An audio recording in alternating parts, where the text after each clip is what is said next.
जो धर्म स्वतंत्रता, समानता और बंधुत्व सिखाता है, वही सच्चा धर्म है। राजनीति में हिस्सा न लेने का सबसे बड़ा दंड यह है कि अयोग्य व्यक्ति आप पर शासन करने लगता है। एक विचार को प्रसार की उतनी ही आवश्यकता होती है जितना कि एक पौधे को पानी की आवश्यकता होती है, नहीं तो दोनों मुरझाएंगे और मर जाएंगे। बुद्धि का विकास मानव के अस्तित्व का अंतिम लक्ष्य होना चाहिए। छीने हुए अधिकार भीख में नहीं मिलते, अधिकार वसूल करना होता है। मैं बहुत मुश्किल से इस कारवां को इस स्थिति तक लाया हूँ। यदि मेरे लोग, मेरे सेनापति इस कारवां को आगे नहीं ले जा सके तो पीछे भी मत जाने देना। महात्मा आए और चले गए, परंतु अछूत ही बने हुए हैं। वर्गहीन समाज करने से पहले समाज को जाति विहीन करना होगा। पानी की बूंद जब सागर में मिलती है तो अपनी पहचान खो देती है। इसके विपरीत व्यक्ति समाज में रहता है पर अपनी पहचान नहीं खोता। राजनीतिक अत्याचार सामाजिक अत्याचार की तुलना में कुछ भी नहीं है। समाज को बदनाम करने वाले सुधारक सरकार को नकारने वाले राजनेता की तुलना में अधिक अच्छे व्यक्ति हैं। मैं समझता हूँ कि कोई संविधान चाहे जितना अच्छा हो, वह बुरा साबित हो सकता है यदि उसका अनुसरण करने वाले लोग बुरे हों। एक संविधान चाहे जितना बुरा हो, वह अच्छा साबित हो सकता है यदि उसका पालन करने वाले लोग अच्छे हों। राष्ट्रवाद तभी औचित्य ग्रहण कर सकता है जब लोगों के बीच जाति, नस्ल या रंग का अंतर भुलाकर उनमें सामाजिक भ्रातृत्व को सर्वोच्च स्थान दिया जाए। जो कौम अपना इतिहास नहीं जानती है, वह कौम कभी अपना इतिहास नहीं बना सकती है।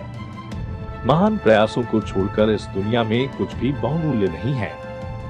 एक सफल क्रांति के लिए यह आवश्यक नहीं है कि असंतोष हो। जो आवश्यक है वह है न्याय, आवश्यकता, राजनीतिक और सामाजिक अधिकारों के महत्व पर गहन विश्वास। यदि आप मन से स्वतंत्र हैं, तभी आप वास्तव में स्वतंत्र हैं। अगर मुझे लगा कि मेरे द्वारा बनाए गए संविधान का दुरुपयोग किया जा रहा है, तो सबसे पहले मैं इसे जलाऊंगा। स्वतंत्रता का अर्थ साहस है, और साहस एक पार्टी में व्यक्तियों के संयोजन से पैदा होता है। शिक्षा महिलाओं के लिए भी उतनी ही जरूरी है जितनी पुरुषों के लिए।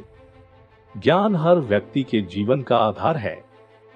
यदि हमें अपने पैरों पर खड़े होना है, अपने अधिकार के लिए लड़ना है, तो अपनी ताकत और बल को पहचानो, क्योंकि शक्ति और प्रतिष्ठा संघर्ष से ही मिलती है। मैं ये नहीं मानता और न कभी मानूंगा कि भगवान बुद्ध विष्णु के अवतार थे। मैं इसे पागलपन और झूठा प्रचार प्रसार मानता हूँ। हालांकि मैं एक हिंदू पैदा हुआ था, लेकिन मैं सत्य निष्ठा से आपको विश्वास दिलाता हूँ कि मैं हिंदू के रूप में मरूंगा नहीं।